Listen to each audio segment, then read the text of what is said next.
好，各位同學早晨。咁今日咧，我哋再繼續圖形面積縮小嘅部分啦。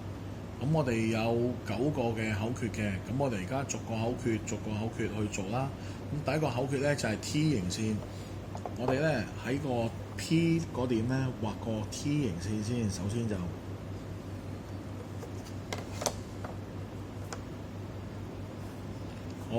第二部分咧，就係畫放射線一樣啦，從 P 點開始，我哋畫上圖形嘅唔同嘅角位嗰度啦。咁今次因為個圖形嘅縮細咧，我喺圖形嘅兩邊咧，我哋就唔需要再延長條線啦。咁第三咧就係比例尺，我哋一樣啦，從 P 點開始，我哋畫我哋嘅比例尺啦。咁今次咧個比例係1:2，咁所以咧我哋喺個圖形比例尺嗰度咧畫兩格。嗱，記住喎，畫完之後咧，我哋寫翻上個標示1同2。好，跟住第3做完之後就到第4啦，畫半圓。同樣啦，我哋喺 P 點嗰度咧，作為我哋嘅圓心，線嘅底咧就作為我哋半徑嘅端點，我哋要畫個半圓。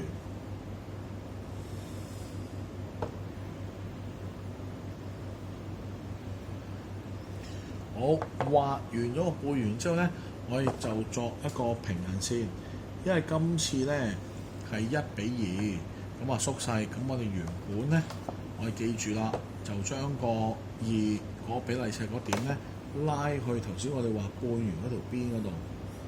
哇！然之後啊，大家記住啦，點樣去作一個平衡？就係兩把3個尺，跟住咧互相咧靠倚，跟住再拉過去。好。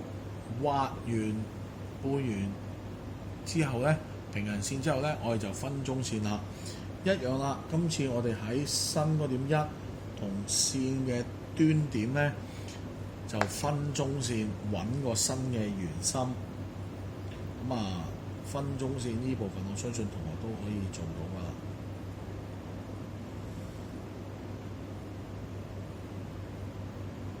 好。分中，然之後咧，我哋可以喺條 T 形線上邊咧畫翻個圓心線。好，咁我咧畫完之後咧，咁我哋咧可以畫一個新嘅半圓，就將頭先我哋揾到個點同埋頭先一個比例點咧，就畫個半圓。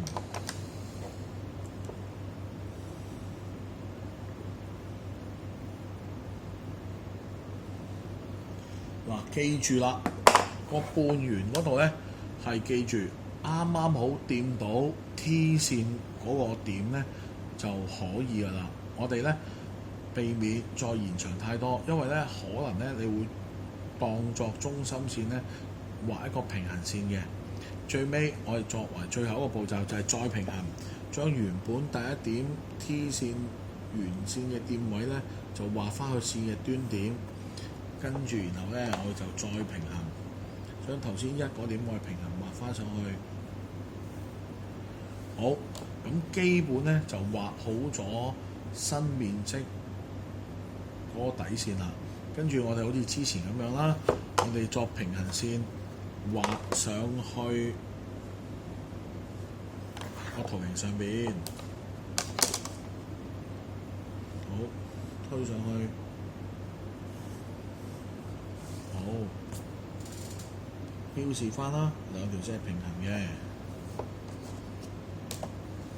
好，最尾啦，